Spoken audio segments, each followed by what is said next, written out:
Design dia simple. Kalau awak pernah tengok lah design ni macam design botol ada dekat mall. Hari ni ada berita gembira untuk customer-customer NKH Perfume, yang mana kita duk wawarkan sebelum ni botol baru, barang baru, design baru semua sudah sampai. Antaranya yang Arif pergi ni botol terbaru bersaiz 24 ml. Seru juga Pak Mone.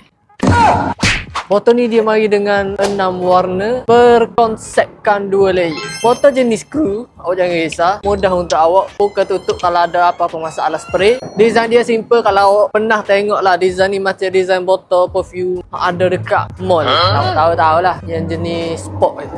Jadi kalau awak minat dengan botol ni, awak boleh je mari borong perfume. Untuk borong minimum 10 botol je. Awak boleh dapat dengan harga RM16 untuk satu botol. Harga yang sangat mampu milik. Sebabnya kita sini nak tolong customer-customer kita berniaga. Untuk wangi pula kita ada sediakan 950 jenis pilihan wangi yang awak boleh pilih. Awak boleh campur untuk 10 botol ni. Kalau awak nak guna bau semua fresh pun tak ada masalah. Sebabnya untuk wangi fresh tu kita bukan ada saja, kita ada pelbagai jenis fresh, bukan satu jenis. Jadi awak ada banyak pilihan untuk awak borong. Jadi kalau awak berminat nak borong perfume dengan botol terbaru ni bersaiz 24 ml, awak boleh mari di NKH Perfume, awak try semua jenis wangi yang kita ada. Kalau awak tak try, awak tak tahu. Kalau awak jauh, awak boleh tekan link di bio, contact admin NKH Perfume dan dia orang akan guide awak dari segi katalog wangi dengan lain-lain. Ingat tak lah, Arif design branding mewah, harga humble.